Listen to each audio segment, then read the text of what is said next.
Haleluya, haleluya. Selamat pagi kekasih Tuhan yang diberkati. Mari kita pakai hari ini untuk kemuliaan nama Tuhan. Kita beribadah, kita memuji, memuliakan nama Tuhan bersama-sama. Dan biarlah Tuhan Allah kita, Allah Roh Kudus memimpin kita, membimbing kita, memberkati kita. Haleluya. Kita akan mulai ibadah kita pagi ini. Biarlah Allah Roh Kudus memimpin kita. Kita akan berdoa bersama-sama. Haleluya. Allah Bapa, Allah Roh Kudus, kami bersyukur, kami berterima kasih Engkau sudah memberkati kami sepanjang malam ini. Kami boleh bangun dengan keadaan yang baik, dengan sehat, dan kami boleh datang ke hadirat-Mu. Kami boleh berkumpul bersama-sama hamba-hamba-Mu di sini. Kami ingin beribadah, memuji, memuliakan nama-Mu, meninggikan Engkau. Tuhan, mengurapi kami semua yang ada. Bila mana kami datang dengan tangan hampa, Engkau memberkati sehingga nanti kami pulang tidak dengan kekurangan, tetapi Engkau berkati dengan kelimpahan. Yang haus dahaga Engkau puaskan, yang sakit Engkau sembuhkan, yang mempunyai persoalan apapun, Engkaulah jalan keluar kami. Kami serahkan sepanjang ibadah ini, Engkau mengurapi satu persatu. Terpuji nama-Mu Tuhan. Kami serahkan semuanya di dalam nama Tuhan Yesus Kristus. Haleluya. Amin. Puji nama Tuhan, Bapak Ibu Saudara, bila kita terus merendahkan diri di hadapan Tuhan kita naikkan syukur kita. Saya sambut duduk bangkit berdiri bersama-sama. Kita masuk ruang Maha Kudus dengan darah anak domba. Haleluya. Haleluya. Haleluya.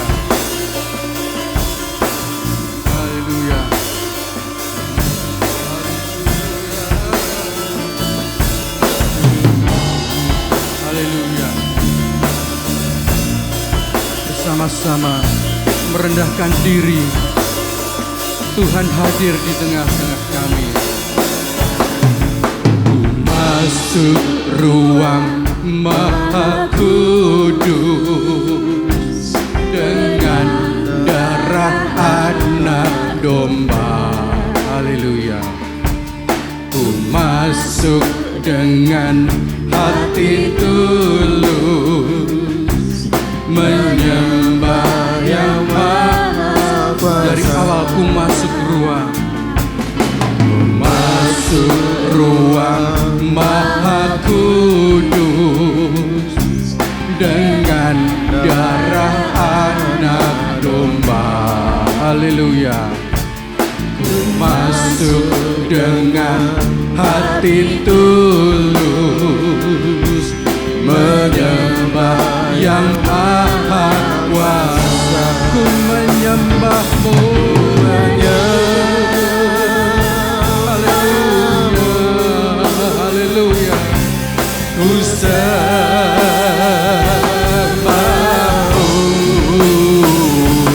ku menyembah-Mu,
ku kudus, haleluya. Sebab nama-Mu kudus,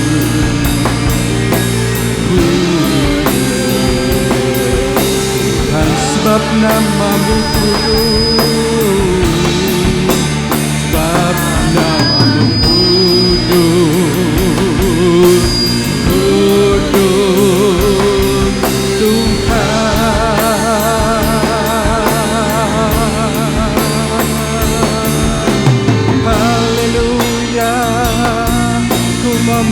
sembahmu, Allah yang kudus. Engkau layak disembah, Engkau layak dipuji, Engkau layak diagungkan.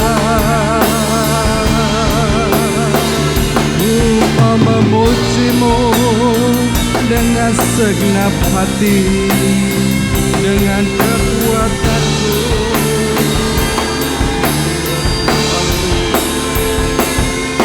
Yahweh Rafa Elohim Shaddai Jireh Adonai, nyatakan hadirmu. Yahweh Rafa, haleluya, haleluya. Yahweh Rafa Elohim Shaddai Jireh Adonai, nyatakan hadirmu. Yahweh Rafa, haleluya, Yahweh, haleluya.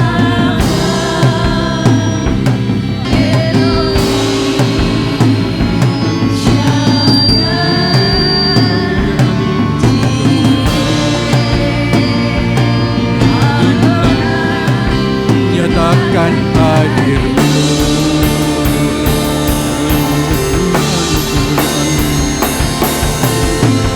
Kemuliaanmu nyata di tempat ini. Haleluya. Yahweh, Yahweh Rafa, Rafa Elohim Shaddai Jireh Adonai, nyatakan hadirmu. Sekali lagi, Yahweh Rafa, haleluya.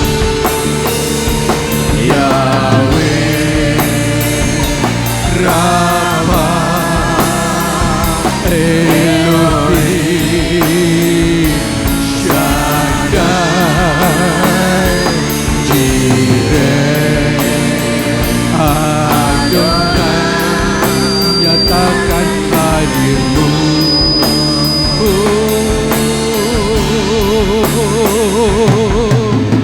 Terima kasih Bapa, Engkaulah Allah yang Maha Kudus, Engkau Allah yang Maha Kuasa, Engkau pencipta langit dan bumi.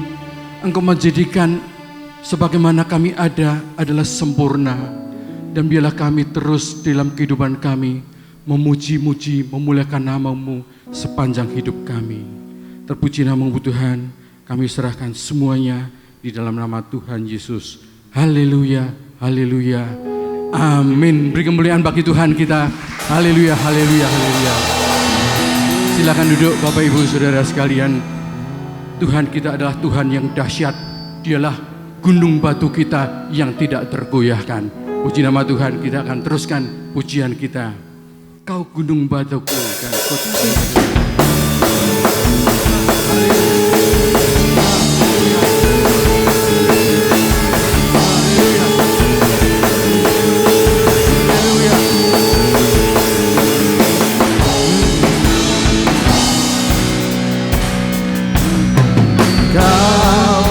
Batuku dan kau kota bentengku, tak akan ku ragu.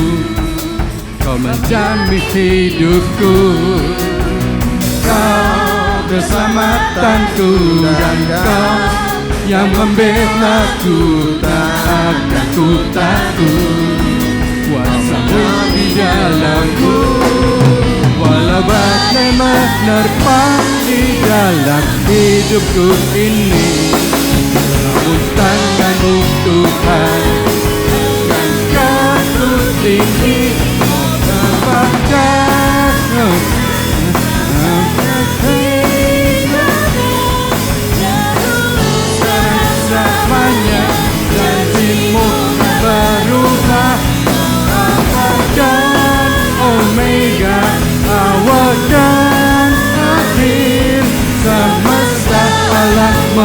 memuja Engkau Tuhan yang benar. Haleluya. Haleluya. Haleluya. Haleluya. Haleluya. Kau gunung batuku dan Kau kota bentengku, tak akan ku ragu.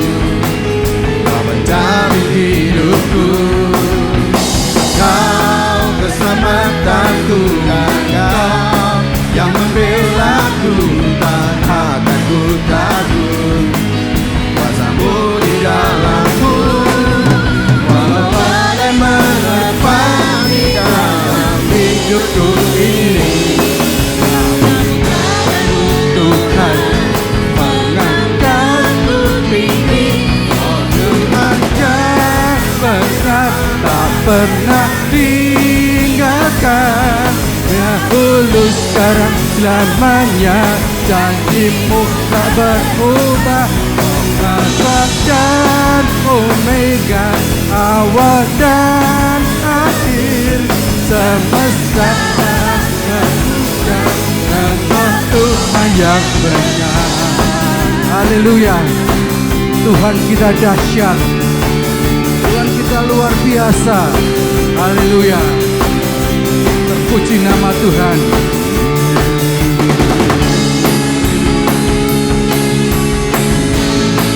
Engkaulah keselamatanku, Engkaulah gunung batuku. Haleluya.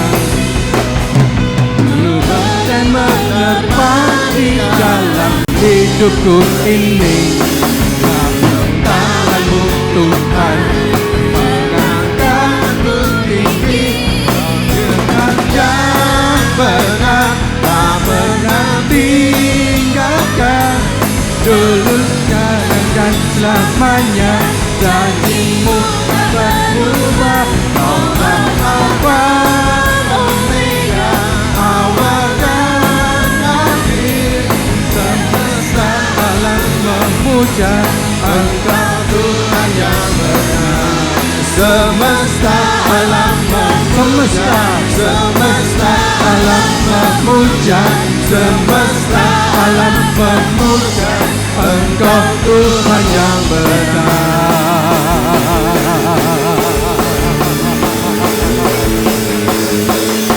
Haleluya, puji nama Tuhan. Haleluya, haleluya, haleluya. Tuhan kita adalah Tuhan yang benar. Tiada Tuhan selain yang kita sembah, yaitu Tuhan Yesus Kristus. Haleluya, puji Tuhan. Dan Dialah sumber dari kita, Dialah satu-satunya dari segalanya. Dialah kebenaran yang kita pegang selama hidup kita. Puji Tuhan, kita akan teruskan pujian kita. Dan saya sambut bangkit berdiri bersama-sama. Kaulah satu-satunya sumber dari segalanya. Haleluya.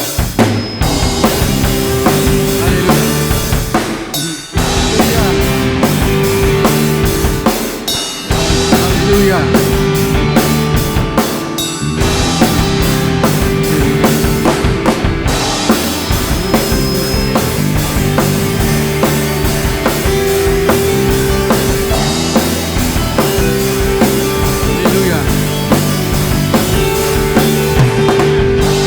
Kaulah satu-satunya,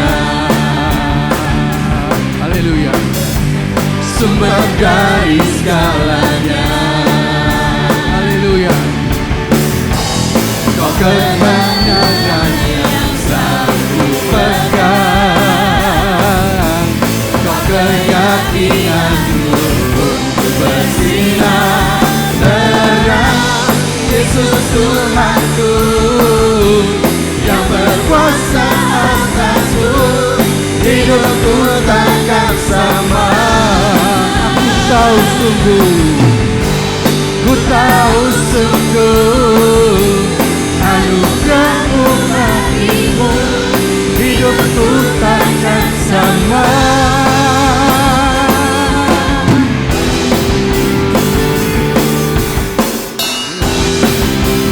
Kaulah satu-satunya, Kaulah satu-satunya,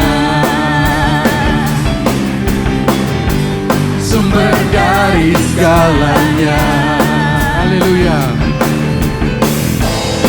Keyakinan yang selalu berpegang, kau keyakinanku untuk bersinar terang. Yesus Tuhanku yang berkuasa atasku, hidupku takkan sama. Haleluya. Ku tahu sungguh bagiku, hidupku takkan sama.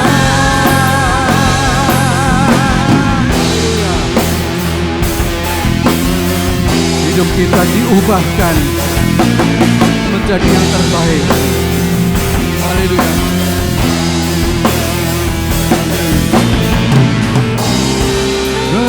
Alasan untukku hidup hanya menyenangkan-Mu. Dialah alasan kita. Dialah alasan untukku hidup hanya menyenangkan-Mu. Hidup kita untuk menyenangkan Dia. Dialah alasan untukku hidup hanya menyenangkan-Mu. Dialah alasan, Kaulah alasan untukku hidup hanya menyenangkan-Mu.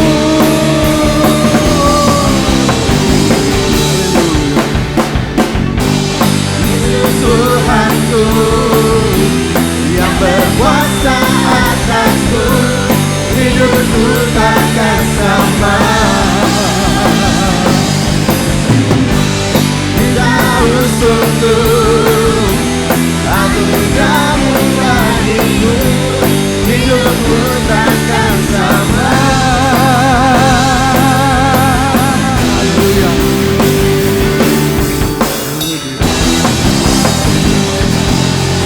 Haleluya, puji nama Tuhan. Silakan duduk Bapak Ibu Saudara. Haleluya. Ketika kita berdoa, ketika memuji Tuhan, bila hadirat Tuhan selalu hadir di tengah-tengah kita, dan biarlah tangannya menjamah setiap pribadi kita, di mana kita mau kerinduan terus. Datanglah Tuhan, penuhilah tempat ini dengan kuasa-Mu. Engkau bersemayam di atas pujian kami. Kemuliaan-Mu datanglah, hadirat-Mu Tuhan selalu kami rindukan. Dan bila kita terus memuji memuliakan nama Tuhan. Haleluya.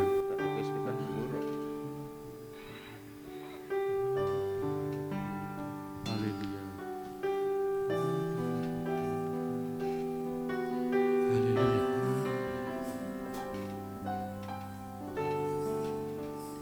Hadirat-Mu Tuhan selalu kami rindukan. Lawatan-Mu Tuhan selalu kami nantikan. Yesus, Kaulah Tuhan,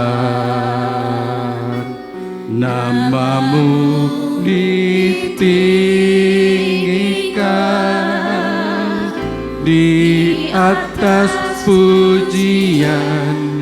Kau bersemayam, kami menyembah-Mu Tuhan. Kemuliaan-Mu datanglah, penuhi tempat ini. Bersemayam di tahta-Mu, ya Allah mulia. Kerajaan kemuliaan-Mu datanglah di bumi seperti di surga. Lawatlah Tuhan, kami rindukan kemuliaan-Mu datanglah. Saya sambut untuk bangkit berdiri sekali lagi. Kita nyanyikan pujian itu. Hadirat-Mu Tuhan selalu kami rindukan, selalu kami rindukan lawatan-Mu Tuhan, selalu kami nantikan. Yesus, Kaulah Tuhan, nama-Mu ditinggikan di atas pujian. Kau bersemayam, kami menyembah-Mu Tuhan. Kemuliaan-Mu datanglah penuhi tempat ini, bersemayam di tata-Mu ya Allah mulia. Kerajaan-Mu datanglah di bumi seperti di surga. Lawatlah Tuhan, kami rindukan kemuliaan-Mu datanglah. Kemuliaan-Mu datanglah penuhi tempat ini, bersemayam di tata-Mu ya Allah mulia.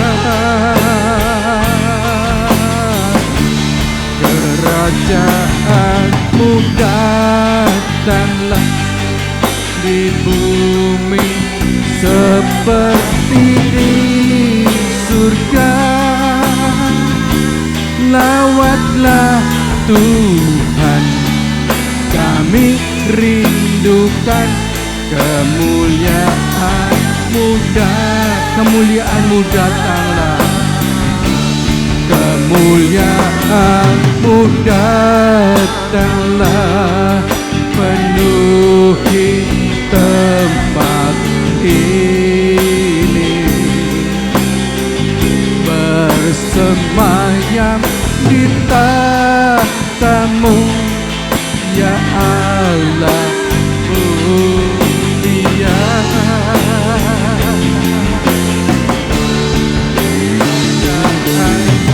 Datanglah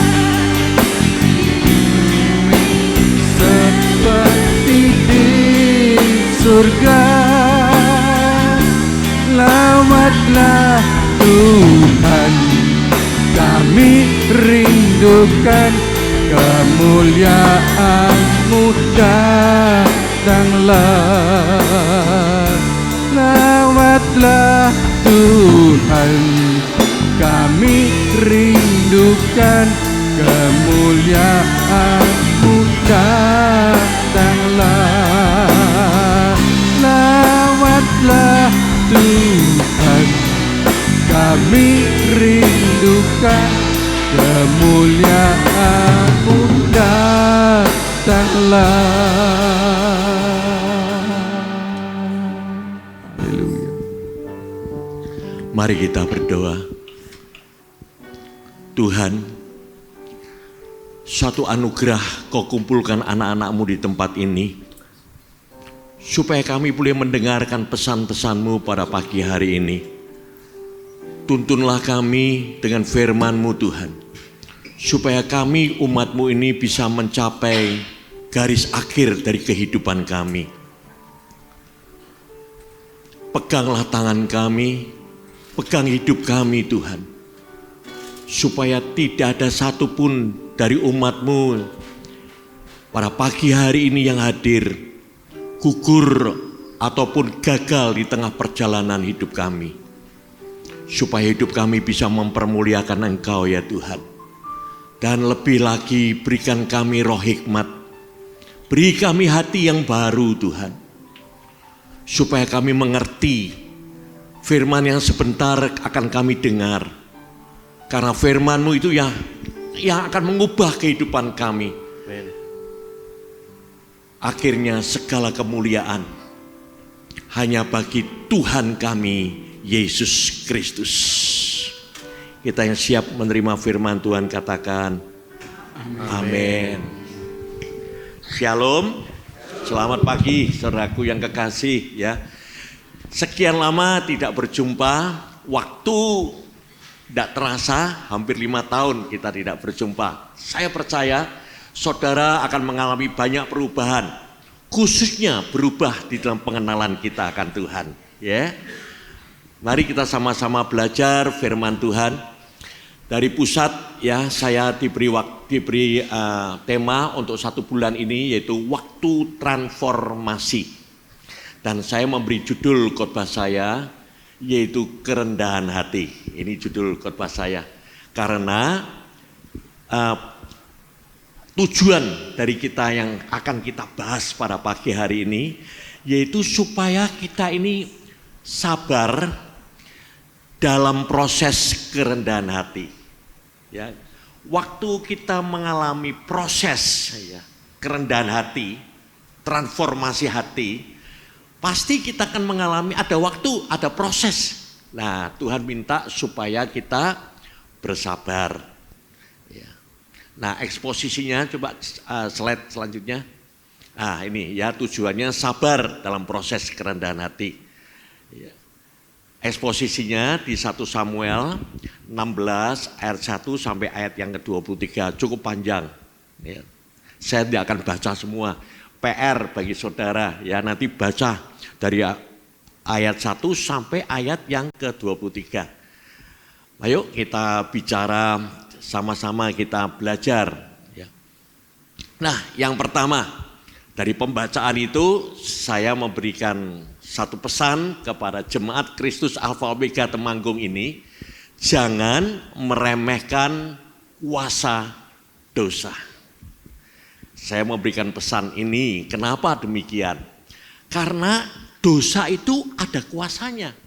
Oleh sebab itu jangan kita meremehkan. Ya, banyak orang meremehkan ya. Ini dosa kecil. Semua orang yang berbuat demikian. Nah, dosa adalah tetap dosa. Ya, saya bacakan 1 Samuel pasal 16 ayat yang pertama. Saudara nanti bisa lihat dari overhead ya. Berfirmanlah Tuhan kepada Samuel, berapa lama lagi engkau berduka cita karena Saul? Ya, perhatikan yang kuning. Bukankah ia telah kutolak sebagai raja? Jadi Saul ini ya dipilih oleh rakyat meminta. Minta apa? Seorang raja gitu. Padahal Tuhan sudah berkata, bukankah aku ini rajamu? Aku ini yang menuntun engkau. Aku yang bimbing engkau. Tapi mereka ngotot, rakyat Israel, bangsa Israel itu. Enggak, aku butuh raja. Seorang pemimpin yang bisa kelihatan seperti bangsa-bangsa lain.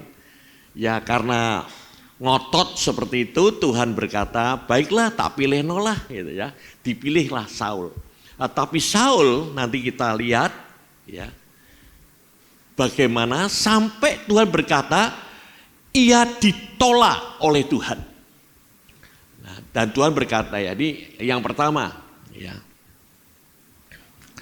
Nah, apa sih dosa Saul? Coba slide berikutnya. Apa sih kesalahan Saul sampai Saul itu ditolak oleh Tuhan?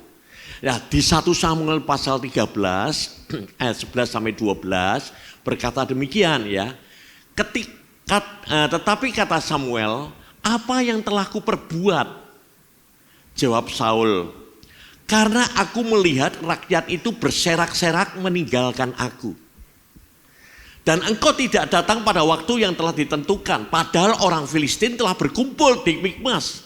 Maka pikirku, sebentar lagi orang Filistin akan menyerang aku di Gilgal. Padahal aku belum memohonkan belas kasihan Tuhan. Sebab itu aku memberanikan diri lalu mempersembahkan korban bakaran. Nah, ini salah satu dosa Saul. Waktu itu nabinya bernama Samuel berkata kepada Saul, Saul, kamu akan berperang melawan Filistin. Kamu jangan boleh perang dulu. Kamu nunggu aku datang. Aku nanti datang ya untuk mempersembahkan korban kepada Tuhan. Nah, setelah itu kamu boleh, apa yang dikatakan Tuhan, kamu boleh berperang. Itu kata kata Samuel nabinya ya. 7 hari lagi aku akan datang kepada kamu. Nah, karena Saul melihat rakyatnya berserak-serak meninggalkan dia, timbul rasa takut Saulnya. Ya. Ini Saul ini kenapa bisa takut? Karena dia matanya tidak melihat kepada Tuhan. Telinganya tidak disendengkan, tidak mendengar suara Tuhan yang disampaikan oleh hambanya Samuel pada waktu itu. Ya. Akhirnya apa? Dia melakukan persembahan ya, korban bakaran kepada Tuhan. Ya, persembahan korban bakaran tidak boleh dilakukan oleh ya semua orang, harus imam atau nabi pada waktu itu. Nah, Saul melanggar perintah Tuhan akhirnya. Nah, apa kata slide berikutnya? 1 Samuel 13 ayat 13-nya berkata, maka kata Samuel kepada Saul ya, perbuatanmu apa? Bodoh. Kenapa kau bodoh? Engkau tidak mengikuti perintah Tuhan. Ya, bodoh itu kalau orang Temanggung ini tahu, ya orang Semarang tahu. Bodoh itu ya bahasa Jawanya goblok gitu. Kenapa kau bodoh? Yaitu karena kamu tidak mengikuti perintah Tuhan. Jadi firman Tuhan ini kita dengar semua pada pagi hari ini. Kalau kita ini tidak mengikuti perintah Tuhan, maka kita ini orang yang paling bodoh. Wis tersinggung apa tidak tersinggung, saya belak-belakan ngomong baik saudara ya. Jadi mari kita jadi orang bijaksana, jangan jadi orang bodoh. Bagaimana caranya? Ya ikutilah perintah Tuhan, nurut kepada Tuhan, taat kepada Tuhan ya. Itu yang Tuhan inginkan kepada kita semua. Nah saudaraku, ini kesalahan Saul yang pertama. Tuhan memberi kesempatan lagi kepada Saul. Wis tak kasih kesempatan lagi. Coba. Saul diberikan kesempatan lagi. Ya, kesempatan kedua. Samuel berkata kepada Saul, Saul, kamu tumpas perang dan tumpas itu orang-orang Amalek, bangsa Amalek. Jangan ada yang dibiarkan hidup. Termasuk binatang kambing dombanya. Tumpas semuanya. Apa yang dilakukan Saul? 1 Samuel 15 ayat 24. Berkatalah Saul kepada Samuel, aku telah berbuat dosa, aku telah berdosa. Jatuh lagi Saul. Jatuhnya di mana? Sebab telah kulangkahi titah Tuhan. Artinya apa? Tidak taat kepada Tuhan, tidak nurut kepada Tuhan. Bodoh lagi Saul ini, saudaraku. Ya. Tetap karena apa? Karena aku takut kepada rakyat. Ini Saul. Ya. Jadi Saul ini melanggar perintah Allah kembali karena apa? Takut kepada rakyat. Pandangannya tidak kepada Tuhan, pandangannya kepada rakyat yang meninggalkan dia. Pikirannya hanya kepada dirinya sendiri. Firman Tuhan katakan, ya, terkutuk orang yang mengandalkan manusia dan yang mengandalkan kekuatannya sendiri. Tuhan katakan terkutuk. Ya, jadi jemaat di tempat ini belajar yuk, jangan mengandalkan manusia atau mengandalkan kekuatan sendiri. Banyak orang ya kaya, uangnya banyak, wah uang saya banyak. Ya saya bisa berobat kemana-mana. Saya bisa begini, saya bisa begitu. Ya, saya punya backing ini, ya, punya teman yang berkuasa seperti ini. Firman hati-hati, Tuhan berkata, terkutuk orang yang mengandalkan manusia atau mengandalkan kekuatanmu sendiri. Tetapi Tuhan berkata, tapi kalau orang mau percaya kepadaku, mengandalkan Tuhan, Tuhan berkata, aku akan berkati orang itu. Kita pilihan pada pagi hari ini. Kita mau beribadah kepada Tuhan, untuk percaya dan menyerahkan hidup kita kepada Tuhan, mengandalkan Tuhan, atau kita mau percaya kepada dunia ini. Ya. Kesempatan kedua dilanggar juga. Tidak taat Saul itu kepada Tuhan. Nah, akibatnya apa? Nah, saya terangkan dulu ya. Ini saya terangkan dulu. Apa sih melanggar perintah Allah? Dosa itu apa toh? 1 Yohanes 3:4 dikatakan, setiap orang yang berbuat dosa melanggar juga hukum Allah. Sebab dosa ialah apa? Dosa ialah apa? Melanggar hukum Allah. Jadi kalau kita ini tidak nurut kepada Tuhan, tidak taat, itu kita berbuat dosa. Nek Tuhan berkata, nak, jangan benci. Ya, kalau diperlakukan tidak adil, difitnah, dijahati, jangan bales. Ini Tuhan, firman Tuhan. Mau enggak saudara? Kalau kita itu melanggar apa yang diperintahkan Tuhan kepada kita, maka kita berbuat dosa. Dan akibat dosa itu apa? Ini akibatnya. Pertama akibatnya, Saul ditolak oleh Tuhan. Wah, jangan sampai kita ini ada datang ke gereja, kita beribadah, akhirnya nanti aku tidak pernah mengenal engkau. Enyahlah engkau dari hadapanku. Dan kata-kata itu, firman Tuhan, tidak lama lagi loh saudaraku. Ya, tidak lama lagi loh. Semua tanda sudah digenapi oleh Tuhan. Sewaktu-waktu dia bisa datang. Dan pada waktu kita menghampiri Tuhan, Tuhan berkata, aku tidak pernah kenal engkau. Kemana kita ini? Kita akan menderita selama-lamanya loh saudaraku. Ya, ini pesan Tuhan serius. Saya datang ke tempat ini untuk menyampaikan pesan Tuhan. Inilah pesan Tuhan. Jangan melanggar perintah Tuhan pada pagi hari ini. Tetapi taatilah perintah Allah itu. Apa saja yang Tuhan ngomong, turutono gitu loh saudara. Jangan kita menjadi jemaat yang bodoh. Kata firman Tuhan. Ya, yang kedua, 1 Samuel 16 ayat 4 tadi sebelumnya. Nah, 1 Samuel 16 ayat 4. Tetapi roh Tuhan telah undur daripada Saul. Dan sekarang ia diganggu oleh roh jahat yang daripada Tuhan. Lihat saudaraku. Ya. Bukan hanya ditolak oleh Tuhan, roh Tuhan undur. Dan kalau roh Tuhan undur, apa yang terjadi saudaraku? Kalau iblis itu melihat ada tempat yang bersih, ya, setan lihat tempatnya kok bersih dan ditinggalkan oleh pemiliknya, dia datang dengan konco-konconya datang saudaraku.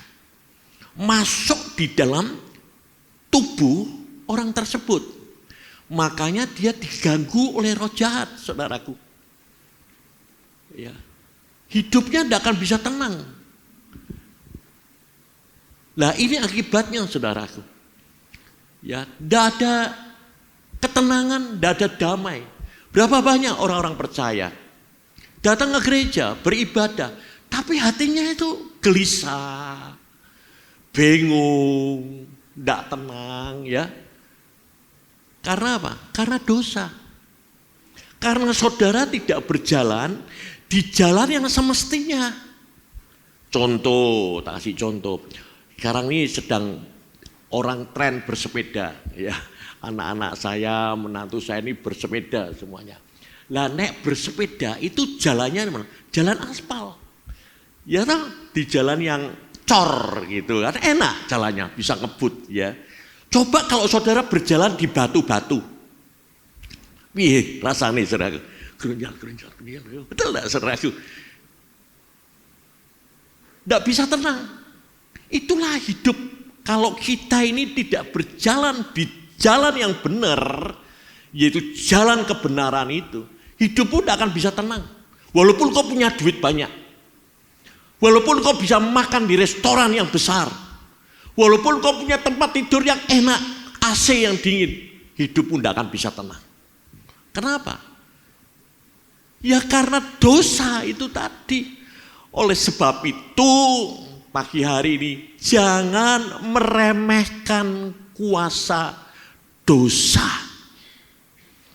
Kenapa saya berkata demikian? Karena dosa itu punya kuasa. Lah apa kuasanya dosa? Kuasa dosa itu maut. Apa sih maut itu? Maut itu kematian kekal selama-lamanya. Begitu engkau melanggar perintah Tuhan, engkau tuh mengalami kematian. Kematian itu pisah dengan Allah. Kalau engkau pisah dengan Tuhan, lu kemana kita ini nantinya? Maut itu masuk api neraka selama-lamanya. Itu apinya tidak pernah padam, saudaraku. Lah saudara keselomotannya seperti apa sakitnya? Kalau engkau masuk api neraka itu bukan sakit setengah mati, tahan aja besok selesai. Enggak loh. Engkau masuk api neraka, besoknya juga menderita, besoknya lagi juga menderita, besoknya lagi juga menderita, selama-lamanya. Saya kalau ngomong gini sampai hati saya itu seperti terbakar, saudaraku. Hati-hati jadi orang percaya, hidup sungguh-sungguh, nurut kepada Tuhan. Waktunya sudah tidak lama lagi. Sewaktu-waktu Tuhan akan datang. Jangan sampai kita ini ditolak oleh Tuhan. Tuhan berkata demikian, nak, kalau tanganmu itu berbuat dosa, lebih baik potong aja tanganmu itu. Ya. Atau kakimu itu yang melakukan dosa, pergi ke tempat-tempat yang tidak karo-karoan itu, saudaraku. Ya, lebih baik kakimu itu dipotong. Nek matamu suka lihat yang tidak benar, yang najis itu, lebih baik matamu dicungkil. Tuhan sampai berkata begitu loh, saudaraku. Saking apa ya? Saking seriusnya tuh ngasih nasihat kepada kita anak-anaknya.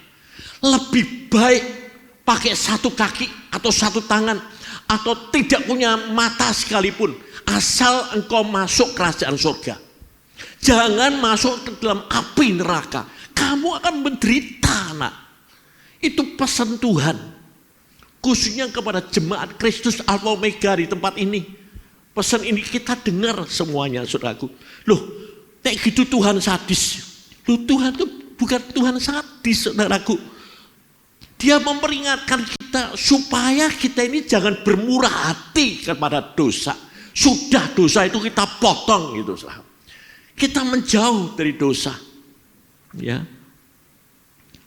Nah itu sebabnya. Oleh sebab itu jangan meremehkan kuasa dosa itu tadi.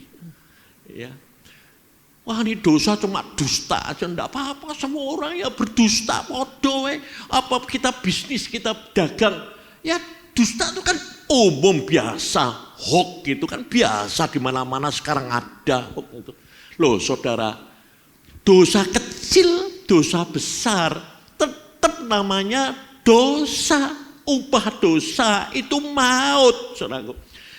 Walaupun kau punya duit sebanyak apapun, engkau berkuasa sekalipun, engkau tidak bisa mengalahkan dosa. Tidak bisa kau lepas dari dosa. Ya. Untuk mengalahkan dosa, Tuhan itu yang punya langit dan bumi sampai dia mau turun ke dunia. Untuk mengalahkan dosa harus mati, menderita, mati di atas kayu salib itu, saudaraku. Bayangkan, saudaraku. Ya. Nah, tadi sebab dosa itu, ya, dosa bertujuan untuk apa? Untuk mencuri, membunuh, dan membinasakan. Apa yang dicuri? Yaitu tadi, ya, damai sejahtera. Tidak ada ketenangan, hidup seperti orang naik sepeda tadi, saudaraku. Goncangan terus, lah jiwamu tuh goncang begitu terus. Sakit enggak tubuhmu? Wah, sakit lama-lama, saudaraku. Nek hidupmu enggak tenang, tidur enggak bisa, goncang itu apa bisa tidur? Ya enggak bisa tidur, saudaraku. Lama-lama tubuhmu sakit. Kalau sudah sakit, ya, dokter sudah angkat tangan. Iblis datang untuk mengambil jiwamu, membunuh saudara. Kalau sudah dibunuh, diambil jiwamu, masuk dalam api neraka selama-lamanya. Saya bukan nakut-nakuti loh, saudaraku ya. Ini firman kok meden-medeni, saudaraku. Ini firman yang harus disampaikan supaya kita ngerti. Ya, jangan sekali lagi meremehkan kuasa dosa. Terus kalau kita tidak meremehkan kuasa dosa, apa Pak Aryono yang harus saya lakukan? Yang kedua, ini yang harus kamu lakukan. Belajar sabar dalam proses kerendahan hati. Supaya kita ini selamat, ya, kita tidak ditolak oleh Tuhan. Supaya roh Tuhan tetap di dalam kehidupan kita. Belajar sabar. Ya, dalam proses kerendahan hati. Transformasi kerendahan hati, semua transformasi perubahan harus mengalami namanya proses. Tidak bisa tidak, saudaraku. 1 Samuel 16 ayat 1 dikatakan demikian. Ya, aku mengutus engkau kepada Isai orang Bethlehem itu, sebab ia di antara anak-anaknya telah kupilih seorang raja bagiku. Nah, ini Daud. Tuhan berfirman kepada Samuel, Samuel kamu pergi ke keluarga Isai. Di sana ada seorang yang telah kupilih, dipilih oleh Tuhan untuk menjadi raja. Ingat saudaraku, kelak kita pun waktu Tuhan datang rapture, ya, kita diangkat ke sana, kita kelak itu jadi raja. Tapi raja yang harus dipilih oleh Tuhan, karena Tuhan itu yang punya kerajaannya. Dia pilih itu orang-orang itu. Dia yang memilih. Lah apa kriteria Tuhan di dalam pilihannya?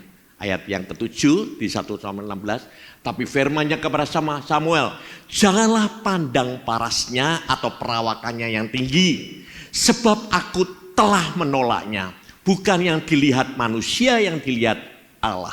Manusia melihat apa? Yang di depan. Tetapi perhatikan yang kuning. Tuhan melihat apa? Hati. Sekali lagi, Tuhan memilih seseorang untuk dijadikan raja. Lah pilihan Tuhan itu bukan kepada muka rupanya, ganteng apa elek, cantik apa enggak, kaya atau miskin, ini depositurnya banyak enggak, ini simpenannya emas banyak atau enggak, itu yang Tuhan pilih. Yang Tuhan pilih, sekali lagi perhatikan saudaraku, yang dia pilih itu hati saudara. Apakah pada waktu kau beribadah kepada ini, hatimu tuh hormat kepada Tuhan? Itu yang Tuhan pilih. Dan saya percaya dia ada di tempat ini. Dia lihat hati saudara. Dia lihat hati saya juga. Apa motivasi kita ini beribadah? Apa sih motivasi kita? Dan apa juga motivasi saya untuk menyampaikan firman? Cari namakah? Ya. Untuk supaya dikagumi orangkah? Saudara, motivasinya apa? Untuk cari berkatkah? Apakah engkau sungguh-sungguh hatimu tuh, Tuhan, aku mencintai Engkau? Apakah demikian? Tuhan melihat hati. Ya. Selanjutnya saudaraku, ayat 12 dikatakan demikian. Kalau Tuhan itu lihat hati saudara, orang yang sungguh-sungguh mengasihi Tuhan. Demikian Tuhan katakan. Kemudian disuruhnya menjemput dia yang kemerah-merahan, matanya indah dan parasnya elok. Lalu Tuhan berfirman, ini firman Tuhan. Apa yang dikatakan Tuhan? Bangkitlah Samuel, urapi dia. Sebab inilah dia yang aku pilih. Urapi. Daud itu anak Isai, ya. Kakak-kakaknya dipanggil oleh ayahnya. Untuk apa? Pemilihan raja Israel. Bukan main itu. Itu peristiwa besar. Daud tidak ikut dipanggil, saudaraku. Nanti lihat. Daud tidak punya agenda dirinya sendiri. Dia tidak punya kepentingan dirinya sendiri. Loh, kayak gitu kan bapak tidak adil. Bapakku, kowe kan tidak adil be aku. Tidak pernah punya pikiran terbesit pikiran demikian, tidak ada. Agendanya Daud hanya untuk menyukakan hati Tuhan. Wah, ini luar biasa. Nah, Tuhan lihat hati yang demikian. Tidak ada iri hati. Tidak ada untuk kepentingan dirinya sendiri. Tidak ada Daud itu. Makanya Tuhan lihat hati Daud ini. Cepat Samuel, urapi. Ini orang yang aku pilih. Kenapa aku pilih? Aku tahu hatinya. Istrimu, suamimu tidak bisa lihat hati saudara. Tapi Tuhan bisa lihat hati saudara. Sampai hatimu yang paling dalam, hatimu yang kamu simpen sedemikian rupa, dia tahu. Tidak ada yang tersembunyi di hadapan Tuhan. Dan lihat, kalau Tuhan sudah mengurapi, memilih dan mengurapi, ayat 13. Samuel mengambil tabung tanduk dan berisi minyak, dan mengurapi Daud di tengah-tengah saudaranya. Sejak saat itu, perhatikan, dan seterusnya berkuasalah roh Tuhan atas Daud. Ya, jadi pengurapan Tuhan itu ada hubungannya dengan roh Tuhan. Maka berkuasalah roh Tuhan atas Daud. Orang yang diurapi Tuhan, itu Tuhan hadir, rohnya hadir, itu menguasai hidupnya. Kalau kita ini taat kepada Tuhan, engkau diurapi oleh Tuhan, itu Roh Kudus itu tinggal di dalam kehidupan saudara dan saya. Engkau akan menjadi manusia yang berbeda dengan dunia ini. Ya, ada hubungannya urapan dengan Roh Kudus itu. Nah, saudaraku, kenapa sih Tuhan kok lihat Daud? Kita sekarang lihat, kenapa Daud itu kok sampai diurapi? Hatinya itu Tuhan sampai lihat hatinya itu berkenan di hati Tuhan. Kenapa? Kisah 13 ayat 22. Berkata demikian, ya. Setelah Saul disingkirkan, ya, karena Saul berbuat dosa, ditolak oleh Tuhan. Roh Tuhan keluar dari Saul, meninggalkan Saul, dan dia sekarang memilih Daud. Nah, setelah Saul disingkirkan Allah, lihat ini, disingkirkan Allah, mengangkat Daud menjadi raja mereka. Tentang Daud, Allah telah menyatakan, aku telah mendapatkan Daud. Wah, ini hati Tuhan bergembira loh. Aku sekarang entok Daud ini, aku mendapatkan Daud bin Isai. Ya, Tuhan sampai ya sukacita itu, senang gitu ya. Ya, kenapa kok Tuhan sampai senang? Seorang yang berkenan di hatiku. Kenapa Daud ini kok sampai senang, disenangi Tuhan, berkenan di hati Tuhan? Perhatikan. Ya, dan yang apa? Melakukan segala kehendakku. Ya, dosa tadi apa? Melanggar perintah Allah. Tapi Daud tidak hanya tidak melanggar perintah, melakukan segala kehendak Tuhan, perintah Tuhan. Sekali lagi, saya ulang lagi, kalau kita mau nurut kepada Tuhan, mau taat kepada Tuhan, maka saudara menjadi orang-orang yang dikasihi Tuhan, yang berkenan di hati Tuhan. Nah, kenapa sih? Oleh sebab itu transformasi, ya, perubahan perilaku, tindakan kita bisa taat kepada Tuhan, bisa nurut kepada Tuhan, tidak akan terjadi sebelum terjadi transformasi hati. Nek hatimu tidak berubah dan tidak diubah oleh Tuhan, ya kelakuannya ya seperti itu. Banyak orang Kristen wes ke gereja loh, tapi sok ngapusi, suka berdusta, ya, masih suka ya yang aneh-aneh gitu, saudaraku. Ya, kenapa demikian?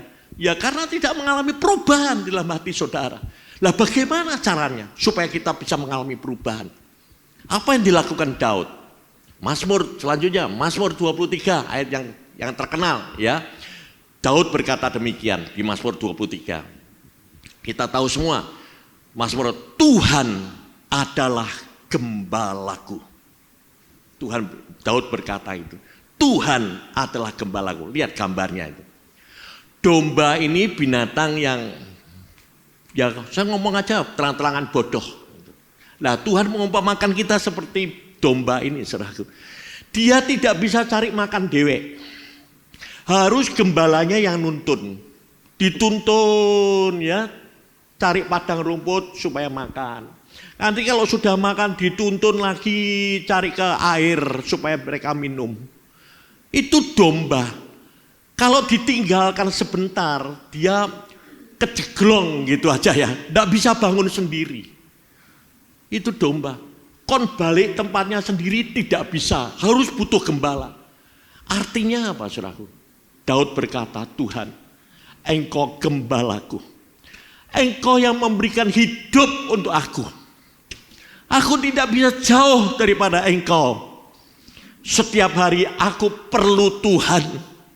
Setiap hari aku perlu anugerah dan belas kasihan-Mu. Ya Tuhan, sebagai gembala yang memberikan hidup setiap hari. Itu Daud, hidupnya bergaul, bersekutu dengan Tuhan setiap hari. Maka hidupnya hanya tujuannya Daud hanya ingin menyukakan hati gembalanya. Hati bapaknya hanya itu. Dia tidak punya agenda sendiri untuk mementingkan dirinya sendiri, tidak. Sedang kakak-kakaknya dipilih untuk dijadikan raja. Dia tidak usah dengan itu semua. Dengan hal-hal duniawi, dengan kedudukan, dengan pangkat, dengan harta. Dia sudah tidak ada, sudah bukannya target dia gitu. Targetnya Daud hanya menyukakan hati Tuhan. Apakah Tuhan juga bisa melihat hati yang demikian di tempat ini? Wah, kalau ada Tuhan bisa lihat hati orang-orang yang demikian tempat ini. Tempat ini tidak akan cukup, saudaraku. Kenapa? Karena Tuhan beserta dengan orang tersebut. Orang itu kan diurapi Tuhan, dipilih oleh Tuhan, menjadi orang-orang yang berkenan di hati Tuhan. Itu Daud, saudaraku. Nah, oleh sebab itu, mari kita belajar seperti Daud, bergaul dengan Tuhan.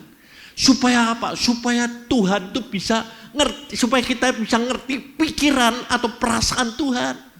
Itu Tuhan yang jauh pada waktu itu. Nah sekarang Tuhan itu turun ke dunia menjadi manusia seperti saudara dan saya. Tujuannya apa? Untuk dekat dengan saudara.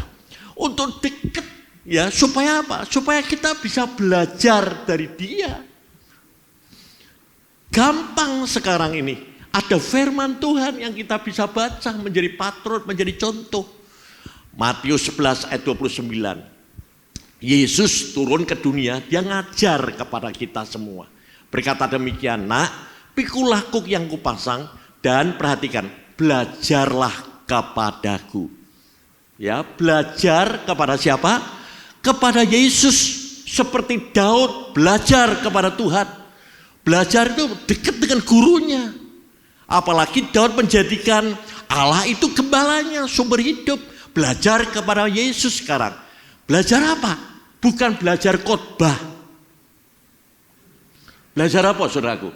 Karena aku lemah lembut dan rendah hati. Ini pelajaran yang harus kita perhatikan, yang harus ya kita bisa lakukan. Belajar lemah lembut dan rendah hati. Supaya apa? Supaya jiwamu akan mendapat ketenangan. Nah, kita mau belajar itu proses toh. Ya toh, enggak bisa langsung sarjana, kan enggak bisa toh, lewat proses. Ya, kalau sampai kita punya hati yang lembut, hati yang rendah, jiwamu tandanya, jiwanya tenang. Ya, sekarang saudara bisa cek sendirilah hidup saudara.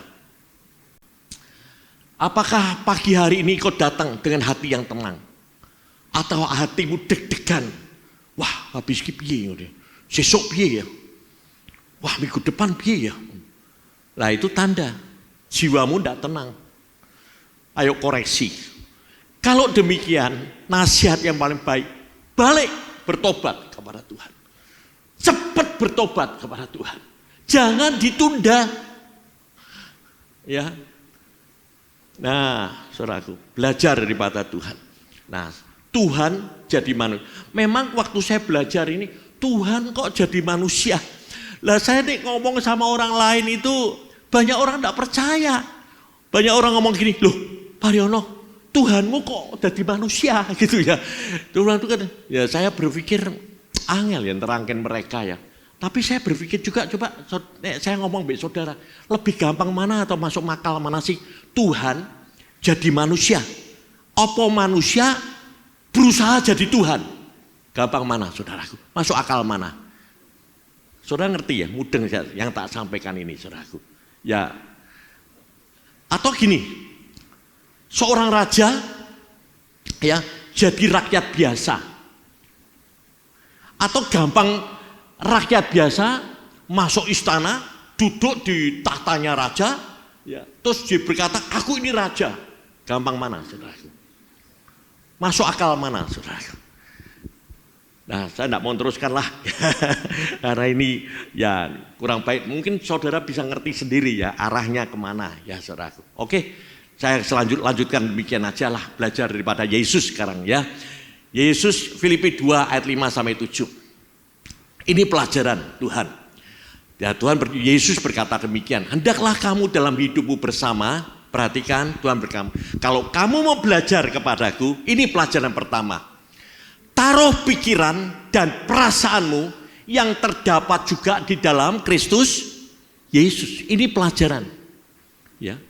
Taruh pikiranmu itu, perasaanmu itu, taruh yang terdapat di dalam Kristus. Jadi pikiran kita terus connect sama dengan pikiran guru kita, yaitu Yesus. Perasaan kita harus sama dengan perasaan Yesus. Nah, pikiran Kristus itu apa? Perasaan Yesus itu apa? Lihat, yang walaupun dalam rupa Allah, Yesus itu Tuhan, Yesus itu Allah. Iya toh? Dia dalam rupa Allah, tidak menganggap kesetaraan dengan Tuhan. Tidak menganggap kesetaraan dengan Tuhan, dengan Allah, itu sebagai milik yang harus dipertahankan. Ya, saudara perhatikan baik-baik. Nek perlu dicatat nanti di rumah diulang kembali, karena ini tidak mudah ditangkap, ya. Tapi kalau saudara bisa nangkep ini, saudara akan mendapatkan hal yang luar biasa. Ya, sebagai milik yang harus dipertahankan, melainkan telah mengosongkan dirinya dan mengambil rupa seorang hamba dan menjadi sama dengan manusia. Pelajaran pertama, pikiranmu, perasaanmu harus kamu fokuskan kepada pikiran Yesus dan perasaan Yesus. Apa pikiran Yesus? Aku mengosongkan diriku. Aku meninggalkan kealahanku menjadi manusia. Dan direndahkan lagi jadi hamba. Hamba itu apa? Pelayan. Itu saudaraku, pelayan, hamba itu pelayan. Itulah Tuhan, saudaraku. Dia itu gambaran tentang kerendahan hati. Sudah, kalau saudara mau belajar yang kerendahan hati yang terbaik, itu belajar dari Yesus. Tidak perlu saudara belajar dari A, si B, si C. Belajarlah daripada Yesus. Yesus itu Allah. Tapi dia tidak mementingkan dirinya sendiri. Dia mementingkan, memperdulikan saudara dan saya, manusia. Karena dosa itu maut. Kita akan menderita selama-lamanya. Dia sampai mengosongkan dirinya. Mikir ke saudara, mikir ke saya. Dia itu saudaraku, sampai mengosongkan dirinya. Ya. Ini contoh yang paling baik. Berapa minggu yang lalu ya kita merayakan Paskah, ya. Kita sudah merayakan Paskah. Paskah itulah gambaran kerendahan hati. Buat Tuhan kok jadi manusia. Lah nek jadi manusia itu mending ya. Nek jadi manusia, aku milihlah jadi manusia jadi rojo gitu. Kan mending lah, ya ta? Atau jadi manusia jadi menteri. Kan mending. Atau jadi bisnismen gitu ya. Seperti saudara, seperti saya. Ya mending demikian. Lah milih jadi manusia, milih jadi hamba, jadi pelayan. Coba saudaraku, bisa masuk akal itu Tuhan itu. Lah pikiran kita itu harus ditunjukkan seperti Yesus itu mikir. Jadi seorang hamba mikirnya. Loh Yesus itu Tuhan. Dia kaya, dia megah, ya dia maha kuasa. Tapi dia mau lahir sebagai anak manusia. Saudara ngerti lahirnya di mana? Di kandang binatang. Lah kalau saudara mau saudara itu seperti itu. Kenapa dia mau? Karena dia mengosongkan dirinya. Karena dia mengasihi saudara dan saya. Dia rela seperti itu saudaraku. Dia yang penuh kuasa. Ya. Saudara perhatikan kalau saudara baca Alkitab sungguh-sungguh. Langit itu tempat duduknya Tuhan, tatanya Tuhan. Loh, bumi itu bukan kakinya. Bumi itu idaan kaki etok saudaraku. Ya. Tapi dia mau jadi manusia yang hidupnya bergantung kepada ibunya, kepada bapaknya. Kalau tiap hari butuh air susu ibunya. Manusia yang lemah. Manusia yang rapuh, dia mau seperti itu. Dia mengosongkan dirinya menjadi seorang hamba. Loh, Yesus itu kalau di sorga, dia Tuhan, dia dipuji-puji, dia diagungkan, dimuliakan. Saudaraku, orang bernyanyi, malaikat-malaikat bernyanyi, Hosana, Hosana, puji, pujian, holy, holy, suci. Tapi waktu dia jadi manusia, jadi seorang hamba, dia meninggalkan semuanya itu. Dia rela untuk apa? Dihina, difitnah, direndahkan, diludahi, didoni itu saudaraku, dikutuki, mau, ndak bales, ndak sakit hati, ndak protes gitu, ndak gosip ke sana ke kemari, enggak, dia terima semuanya itu saudaraku. Wah, bahkan dia lebih daripada itu. Ya, dia mau menderita, dicambuk. Kalau saudara lihat The Passion of the Christ itu, kulitnya sampai mengelupas, dia diem aja, dia tidak protes. Kepalanya dimahkotai duri, kakinya dipaku, tangannya dipaku, matinya di atas kayu salib, koyok penjahat saudaraku, tidak protes. Tidak ngomong, Tuhan kenapa ini terjadi dalam hidupku? Tidak ada. Itu gambaran yang luar biasa tentang kerendahan hati, saudaraku. Dia itu tidak pernah mengenal dosa. Dia tidak pernah mengenal sakit, tidak pernah. Saudara. Itu dosa saudara. Dosa saya. Itu dipikul semua, saudara. Di dalam tubuhnya. Penyakit saudara. Penyakit saya. Itu dipikul kabeh saudaraku. Lah satu penyakit aja sakitnya kayak apa saudaraku. Orang kalau sakit CA itu loh, menggerang sakit itu. Lah sakitnya wong sak dunia dipikul ning awake dhewe saudaraku. Sakitnya seperti apa? Dia tidak pernah berontak, dia tidak pernah protes saudaraku. Ya. Ini kerendahan hati yang luar biasa. Lah ini diikuti oleh Daud. Kalau Daud mau mengikuti Yesus, punya pikiran perasaannya seperti Yesus.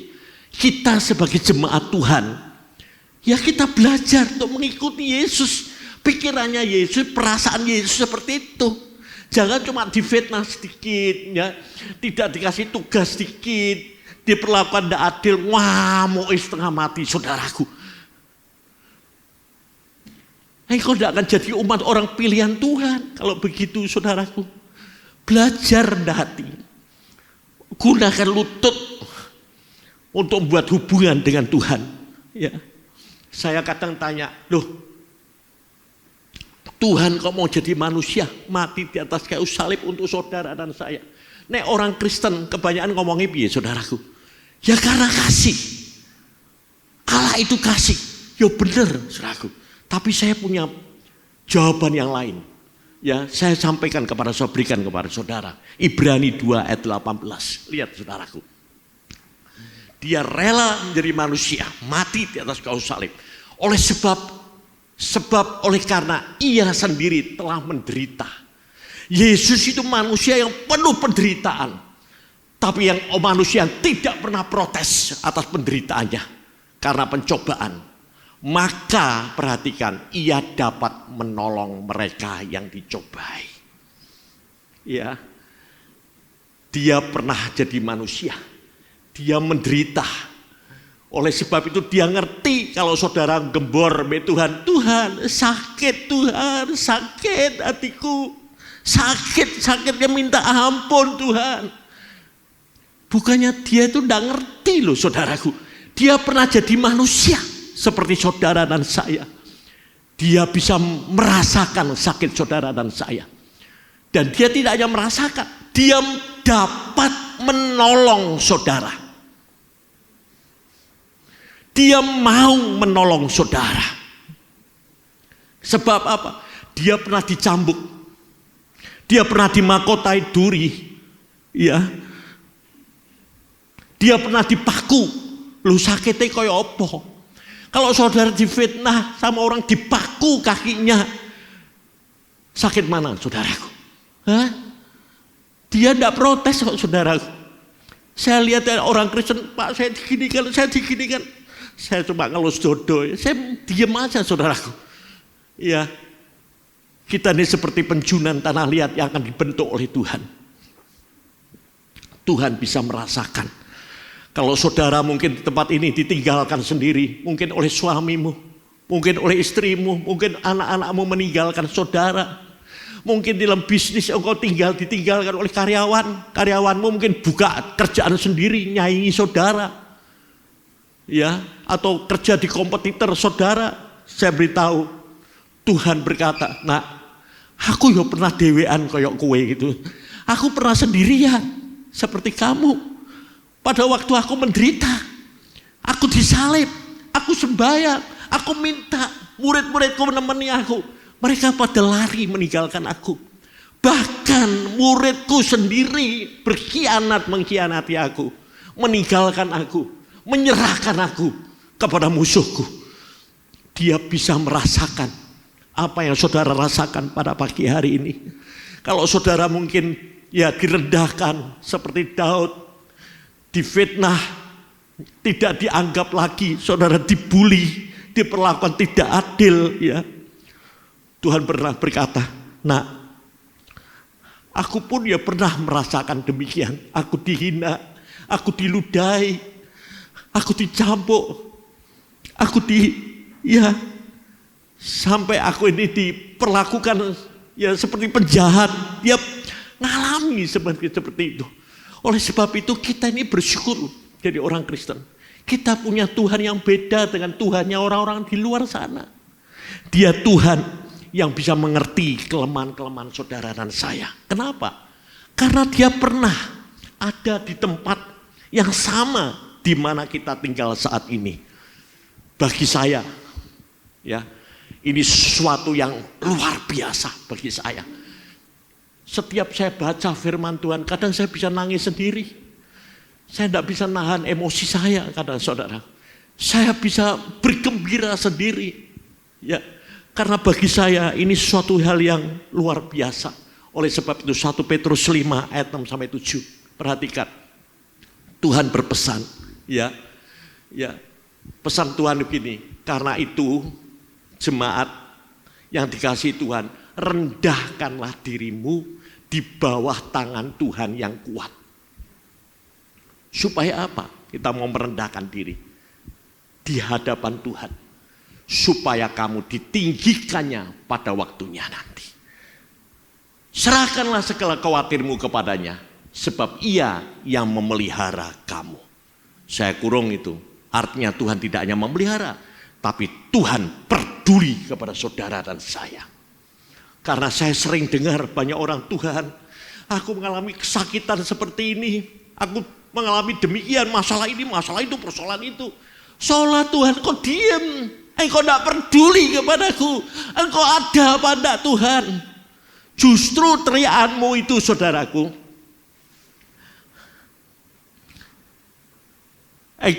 kita sudah merayakan Paskah. Ya, Paskah itulah bukti daripada Tuhan itu peduli kepada saudara dan saya. Masakan dia itu berani memberikan nyawanya, tubuhnya, meninggalkan semua kemuliaannya untuk saudara dan saya. Masakan Ia tidak peduli kepada saudara. Ya, oleh sebab itu saudaraku, ya, belajarlah daripada Yesus. Nah, sudah belajar pakai pikiran, perasaan Yesus, mau merendahkan diri di bawah tangan Tuhan yang kuat. Untuk apa? Supaya kita mau diproses oleh Tuhan. Menjadi orang-orang yang rendah hati. Lihat firman Tuhan, ini dalil saudara. Orang yang sombong akan direndahkan.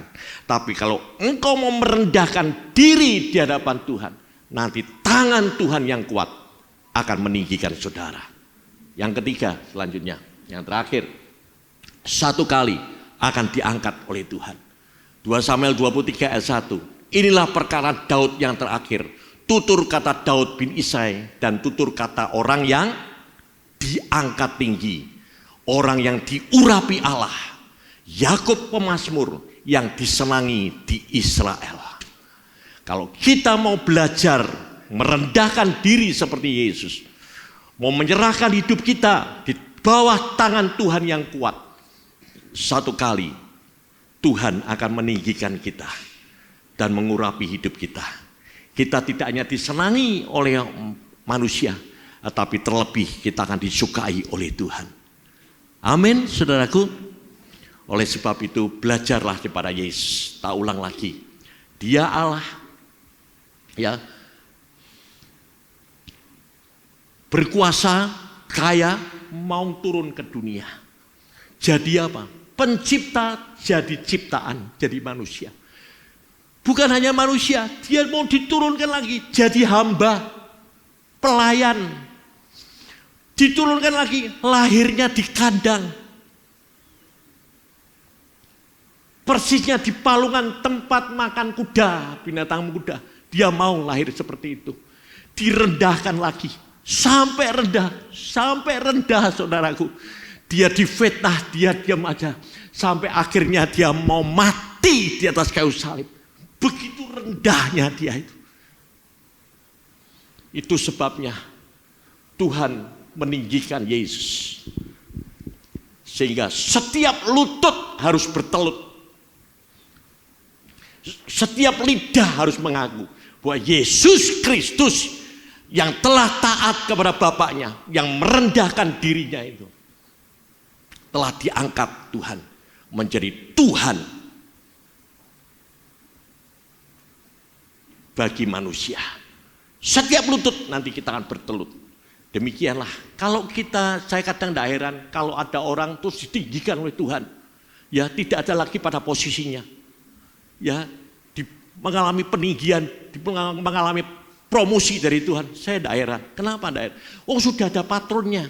Sudah ada contohnya, tinggal saudara nyontoh aja serang. Kalau saudara tinggal mau nyontoh Yesus itu aja, nanti lihat, engkau akan ditinggikan pada waktunya. Engkau akan bergembira dan bersuka cita bersama dengan Yesus untuk selama-lamanya. Amin. Biarlah firman Tuhan pada pagi hari ini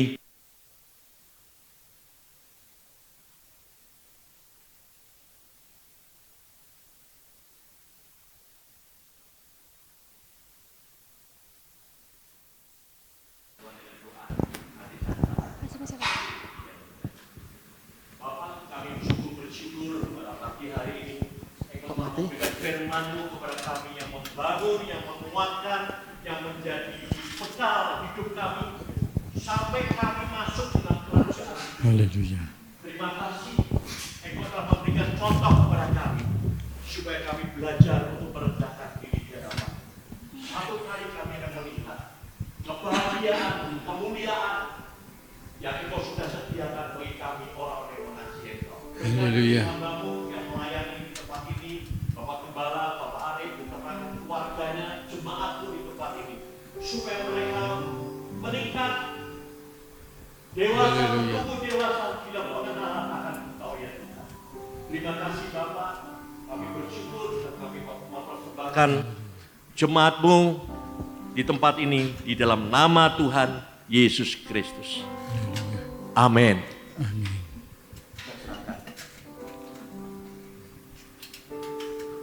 Haleluya. Silakan duduk Bapak Ibu Saudara. Kita akan terus memuji memuliakan nama Tuhan dan kesempatan kita untuk memberikan persembahan. Mohon petugas untuk datang bersiap-siap.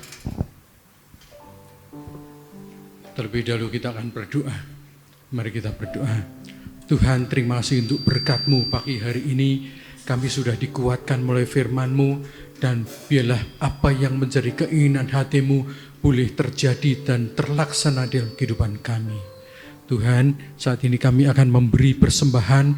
Kiranya Tuhan, beri kami hati yang rela, yang ikhlas, yang tulus untuk kemuliaan nama-Mu. Engkau memberkati. Di dalam nama Tuhan Yesus kami berdoa.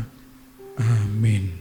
Kita teruskan pujian kita, hadirat-Mu Tuhan selalu kami rindukan.